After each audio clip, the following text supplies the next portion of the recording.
like this. You might want to move that camera back. Okay. There's an arm that swings like this. Okay, this is the top of the neck, and the neck gets put into that arm, and this big metal plate has slots in it with those 22 blades spinning. Okay, because if you cut this by hand and you have a straight slot on the radius, guess what's going to go on in the middle of that fret? You have all kinds of airspace in the slot, and it's an inferior fret job. Okay, if it's cut straight. If it's cut straight, so you have to move the saw around. The saw has to follow the radius, just like when we made that nut. That nut was cut with that gang saw, that same saw. So that nut is cut at that same radius, at this 9.5-inch radius. Well, the fret slots are too, because the radius is already on the neck. So when the neck comes down on this swinging thing like this, right, it hits the metal table like this, the saws start to cut this end, and it turns, because it's a flat table, on its radius, whoop, and comes out. Now, and it takes 20 seconds, and you have something that would take me by hand to do 8 hours. You know what I mean? 20 seconds. Well, they're doing it all day over there. Okay? They might run 100 necks. Next. The machine goes out of line. So if they haven't recalibrated the machine? They don't just recalibrate those. It's a lot of work. You have to have a guy come in and refit the bushings and stuff. Oh. And who checks that? Okay? They could put 100 guitars together. Before they realize that it's guitars together. Gotten out of. And so if that ever happens to you, right, I tell people to call them directly, and they do, and they send them a new neck because they know that happens. And if you've ever worked in a guitar shop, it's measurable. It's a measurable defect, right? Right. So always if someone brings a fret job in, check that first, because you don't want them blaming you.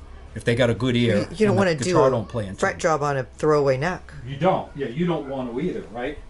And if you're a more skilled guitar player than that guy, and you're the one that's going to notice it when you're setting the guitar up, trying to tune it up, and you go, "What did I just do? I just did a whole fret job working on this guitar, and it's junk." It's never going to work.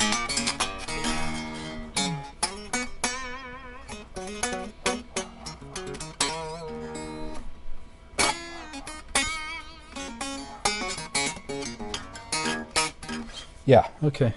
So what I'm going to do is stretch this out. I'll sit down and play it for about a half hour. Get all the frets burnished in, because see, this is what burnishes that final polish into the fretting surface, is when you sit it there and play it, and those strings burnish that line. So come right over the top of this fret. I want to show you something. You do one I haven't done. Yeah, I already played there. All right, right here, watch this. See that shiny dead smack in the center line happening? Even shinier than what the polish was? Mm-hmm. That's a string. The ultimate polisher of a fret is this string, okay? It's like a burnisher. Before it starts to wear it out, in a couple of months, it actually puts that first polish in.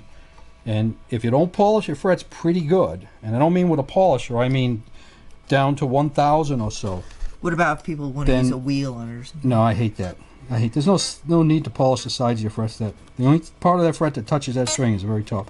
So if you don't polish them pretty good, if you leave them a little raspy, this first set of strings gets wiped out pretty quick. Because you pull the plating off it, and you're basically using them to burnish the thing, which I already have. So that's that. Okay. So you're beating the strings up a little bit. Yeah. So now. So what do you think if a young guy comes to you and says he wants to be a luthier? I think that's a good career choice for a guitarist person. Let me tell you what I think about that.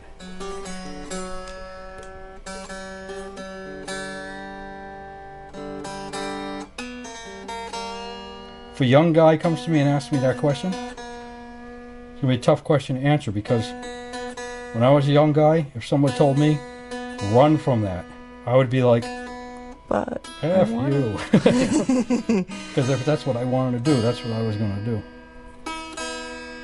So you better be pretty dedicated, is that what you're suggesting? No, I'm going to tell you in a minute. Hold on.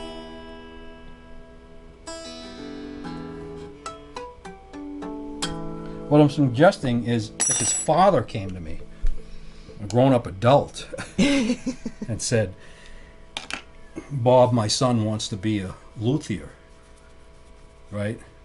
I'd let him finish, right? And I'd go, really? I'd say, I wouldn't suggest that. I mean, you know, that would be, you know, and like I said, with me, He wants to be a rock star at the same time, though, right? with me, Usually. there was no way to tell me not to do it because, first off, I'm a very mechanical person, and I love guitars, and I love to play guitar, and I did when I was a kid. So you weren't going to stop me from working on a guitar, and I wasn't stupid. I could see there was no money in it. You know, I could see if I spent that time going to school to learn something important in life, Like being a doctor. any of that Or a stuff. dentist. You could have Right. been a dentist. If you can do Any of that, that you stuff, could make a crown. huh? yeah, I would have made a lot more money and been better off in life. All right, and the other side of it is this: when I was 15, 16 years old, okay, 17, 18, by the time I hit my early 20s, I grew up in a big city, Boston, not just the city but the whole surrounding area. There were 4 guys, including me, I was one of them, that could refret your guitar without destroying it. Okay, and not many others that would even bother destroying it. There was only 4 guys, hundreds and hundreds and hundreds of thousands of people. Now there's If you went to 600. Boston now, today, there's 600 and looked up luthiers. to get your guitar refretted, right? You'd probably hundreds and hundreds. And Stu Mack sells a pickup winder machine of sorts now. So now there's like 15 million people whining pickup, saying they're the master pickup winders. You know what I'm saying? That just started like 2 weeks ago. They're master builder. So I just don't know how you're gonna earn a living doing this. You know, the guys I'm helping are guys that obviously guys that are already trying to earn a living doing this don't need my help. Okay, you know, but if you want to learn how to work on your own stuff, you know, And have it done right. you might get some tips from me here, or you know, you're welcome to send me your guitar to work on.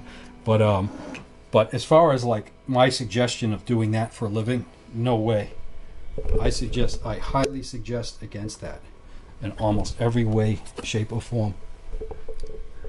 That truss rod needs the tiniest touch for 10s. It's loose now. And with that cleated fret job and 10s on here, tuned all the way up to A440, the relief is just, for most people would be fine, but I want to remove some of it. I want to tighten it up just a tiny bit, and that's what I'll do. And after I do that, I'll redo these slots. There's the nut. That's the finished nut. Not bright white because I use the old bone. It looks really good. And this is a All that dirt on the neck sure cleaned up nice. What did you use? Like that on those sandpaper, steel wool? What did you use? Yeah, various things. And you didn't see all those steps because, you know, I as it is, we're keeping you on here too long right now. We should wrap this video up. Don't put that on the guitar right there. That's better. Should wrap this video up here now. All right. Well, if anybody likes this kind of stuff, you'll probably do some more kind of tech luthier stuff in the future. I think if people like it. Yeah, we're going to start doing a lot of tech. Okay. Well, if you like it, click the like thing. Maybe subscribe, and if you have don't forget, my main thing is these amps that I build. With this. And we do answer comments. If you have a question or something, Mimi will answer it. And yeah, if anybody's interested in finding out more, if you have a specific topic that you think a lot of people would like, just make a comment at the bottom. We look at all the comments. We get because I don't know where to start with these tech videos. I mean, there isn't anything I haven't done, from building guitars completely to working in large factories to, everything from pickups to you name it. And not just electric guitars, but you also work on acoustic and those resonator guitars. Yes. So, alrighty. Well, say bye. Peace out. I hope you enjoyed it.